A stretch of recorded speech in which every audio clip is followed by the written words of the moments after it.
For most moms, there really is about a 4 to 6 week learning curve. I always encourage them to think about it as if they're learning how to ride a bike or if they're learning how to swim. It's a skill that you're trying to learn.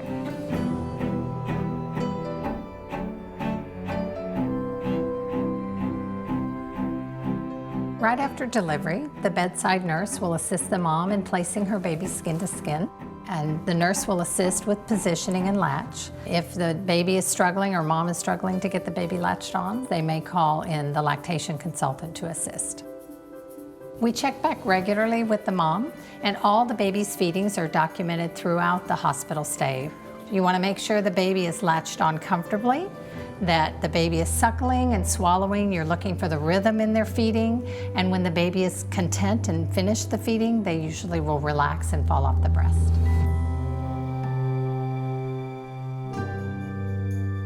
Too many times, moms will think if things don't work out exactly like they thought it was supposed to work out, then somehow they failed. One of the best support systems we found is peer support. When we started the inpatient breastfeeding classes, we knew to be successful, it was going to have to be at the same time every day, and it was going to need to be facilitated by a lactation expert.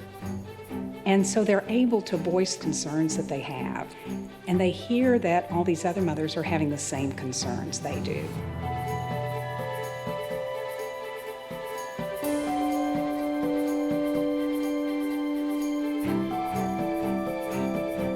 Getting a mom to talk about her goals with breastfeeding is absolutely critical. We're really wanting to know, how does that work for you?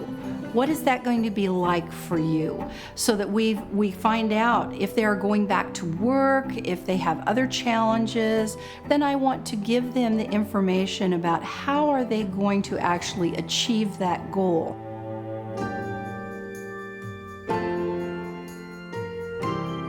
One of the ways that we track a mother's breastfeeding stats is on the electronic medical record. Mom actually is the one that's kind of writing down how the feeding went. One of the things that we look at is what the quality of the feeding is, and not just the timing. When the labor and delivery nurse is at bedside, it's so important that she's teaching mom to watch that baby, not the clock.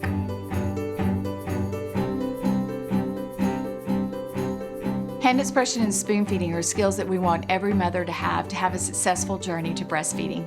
An exciting thing that we've seen here at our hospital is the addition of hand expression after pumping. We see milk volume faster, we see their volume increasing faster, and it also increases the fat content, which is so important for our babies that they need to grow.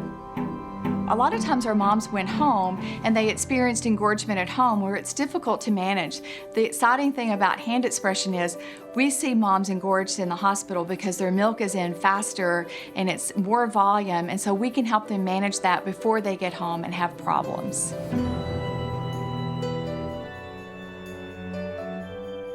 Breastfeeding is more difficult when mom can't see baby's hunger cues.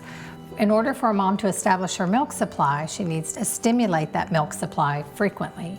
We need frequency, and because we don't have the baby to say, oh, I need to feed again, we have to set some sort of time range for that mom. 8 or more in 24, that's our goal. And so to make 8 feedings in a 24-hour period, we're at least going to need 8 pumpings in a day.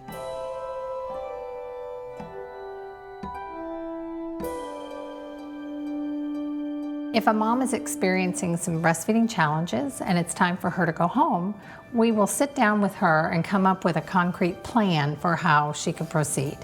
After discharge, we always want mom to know she has a team behind her to answer questions and address any concerns so we can get those problems solved quickly. Research has shown that when our moms are in the hospital setting for that 48 or 72 hours when we have them, we have a huge impact on what happens after they return home.